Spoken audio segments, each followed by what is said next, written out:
The content of this video is intended for service technicians. The procedures and processes depicted are to be performed only by trained technicians. All procedures and processes were filmed in a controlled environment. Some safety equipment and/or safety guards or barriers have been removed or foregone for visual clarity. Always read and apply the general and specific safety rules and safety messages presented in the appropriate service manual and operator's manual. Always wear appropriate personal protection equipment.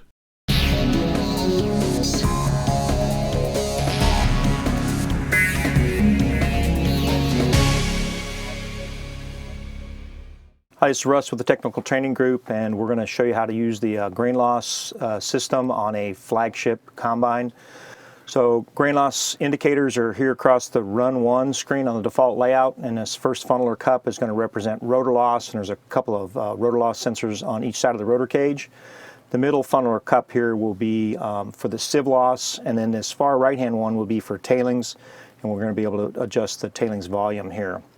So we can't use these to set the combine, so we have to set the combine the old-fashioned way, which is get out behind the machine and check for grain loss and make changes appropriately. But when we're happy with the amount of grain loss, now we can come in and we can calibrate or set these sensors here in order so they will work for us as we go through the field.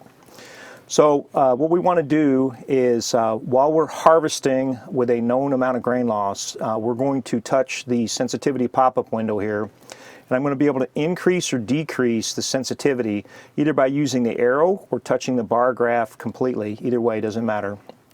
But what we want to do is we want to adjust this sensitivity, so when I push the enter button, that I'm going to have a little bit of indicator showing here. And we want it to be about half full. We want something on the indicator so we know that the sensors are still working, but we don't want it way high or way low.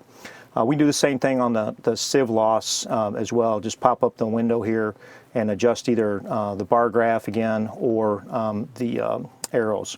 The tailings volume is a little bit different in that this is going to set where the alarm happens.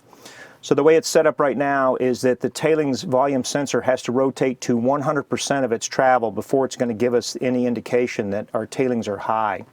So if we want to be warned sooner than that, we just again simply touch the bar graph or use the arrows, whichever way, in order to set that where we want the indicator to come on. So what we're going to do is we're going to demonstrate by giving us some simulated grain flow. So go ahead and hit the sensor, please. And you see here that we've got grain flow in here that's telling us it's red.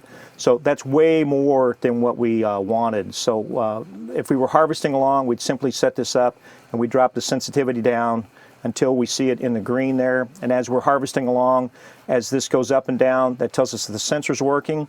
When we see yellow and red more often than green, we know there's an issue with the machine. We'd have to stop and get out and make sure that something hasn't happened to us. So if we increase the sensitivity, you can see that it's going to come up in there, and that's how we do our grain loss.